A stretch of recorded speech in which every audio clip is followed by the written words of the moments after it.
ဘာစီလိုနာဖန်ဂျီကိုအားလုံးပဲမင်္ဂလာညချမ်းလေးပါဒါမဟာပြိုင်ဘက်ဖြစ်တဲ့ Real Madrid အသင်းကိုအနိုင်ယူခဲ့ပြီးတော့ကျွန်တော်တို့ဘာစီလိုနာအသင်းအနေနဲ့ဒီယာဒီမှာတော့အဓိကဆုဖလားတစ်ခုဖြစ်တဲ့ Spain Super Cup ကိုတော့ Saudi မြေမှာရယူနိုင်ခဲ့ပြီ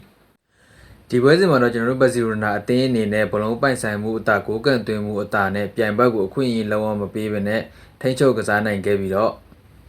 ့ဒါခံစစ်ကစားသမားတွေရဲ့ပေါ်ဆမှုကြောင့်တွင်းငွန်းကိုပြန်ပေးခဲ့ရတယ်ဒါပွဲစတွေကနေကျွန်တော်တို့ဘာစီလိုနာအသင်းအနေနဲ့ဘောလုံးကိုစိတ်ကြိုက်ကင်ခဲ့ပြီးတော့ကွင်းလယ်ကဖရန်ကီဒီယောင်နဲ့ပဒရီကရီယယ်မက်ဒရစ်ကိုလုံးဝအခွင့်အရေးမပေးဘဲနဲ့ကွင်းလယ်မှာဘောလုံးတွေကိုထိန်းချုပ်ကစားသွားနိုင်ခဲ့တယ်ဒါဒီနေ့ပွဲစဉ်ရဲ့အဓိကဟီးရိုးကတော့ရီယယ်မက်ဒရစ်အသင်းရဲ့ခံစစ်ကိုအလဲလဲပြုတ်ပြုတ်ဖြစ်အောင်လုပ်နိုင်ခဲ့တဲ့ရာဖီညာပဲ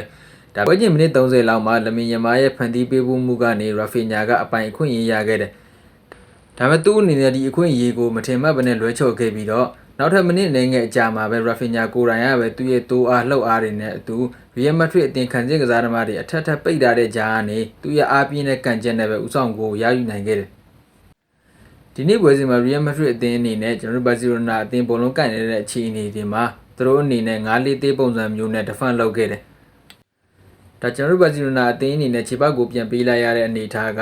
ရီယယ်မက်ဒရစ်အသင်းရဲ့အားသာချက်ဖြစ်တဲ့တံမြန်ကောင်တာကနေပဲဗီနီရှက်ဂျူနီယာကလွတ်ထွက်သွားတယ်ဒါဘာစီလိုနာခံစစ်ကစားသမားတွေရဲ့အားနည်းချက်ကအဲ့ဒါပဲ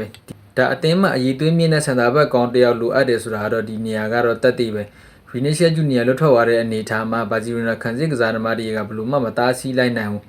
ဒါတယောက်လည်းဆွဲပြလာတဲ့အနေအထားကိုသူတို့အနေနဲ့တားဆီးနိုင်ဖို့လိုအပ်တယ်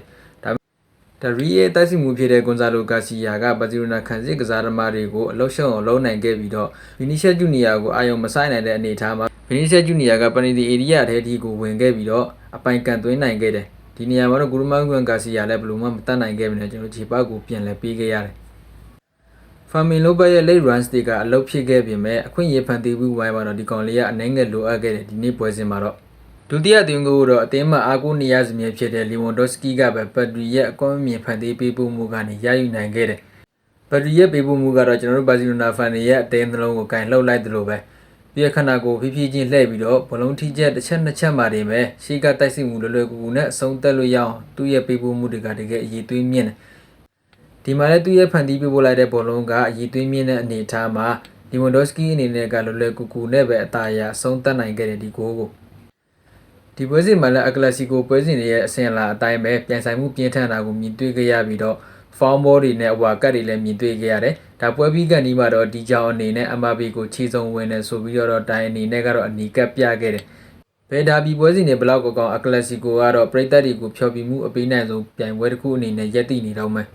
ဒါတစ်ဖက်ရီယယ်မက်ဒရစ်အနေနဲ့လည်းသူတို့ရဲ့အားသာချက်ဖြစ်တဲ့လောင်းဘောကောင်တာတွေနဲ့ဘာစီလိုနာခံစစ်ကိုအကြိမ်ကြိမ်ချိန်ချောက်နိုင်ခဲ့ပေမဲ့သွင်းဂိုးတွေတော့ပြန်မရရှိခဲ့ဘူး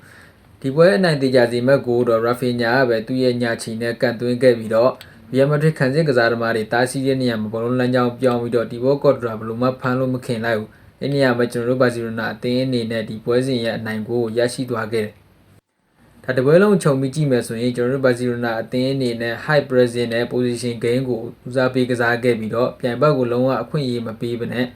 ကွင်းနဲ့တိုက်စစ်ကနားလည်မှုရှိနဲ့ကစားသွားနိုင်လို့ဆိုရမယ်ခံစစ်အနေငယ်အားနေတာကလွဲရင်ကိုရမဟူအန်ဂါစီယာအနေနဲ့လည်းဒီပွဲစဉ်မှာပွဲပြီးကနေအပိုင်လုံးတစ်လုံးနှလုံးလောက်ကိုသူ့အနေနဲ့ကောင်းကောင်းကကွယ်နိုင်ခဲ့တာကအားရကြည်နေစရာပဲ။ရောကန်ဆယ်လိုပါလာမဲ့နောက်ထပ်ပွဲစဉ်တွေမှာတော့ကျွန်တော်တို့ဘာစီလိုနာအသင်းရဲ့ခံစစ်ဘလို့အနေထားရှိမယ်ဆိုတာကတော့ဆက်လက်စောင့်ကြည့်ရပါအောင်မယ်။ဒီဆောင်ရဒီမှာတော့ဘာစီလိုနာအသင်းအနေနဲ့ခံစစ်ကစားသမားနောက်ထပ်တစ်ယောက်ကိုခေါ်ယူဖို့မရှိတော့ဘဲနဲ့နွေရာဒီလောက်မှပဲသူတို့အနေနဲ့ခံစစ်စန်တာဘတ်တစ်ယောက်ကိုအားဖြည့်ဖို့ရှိတယ်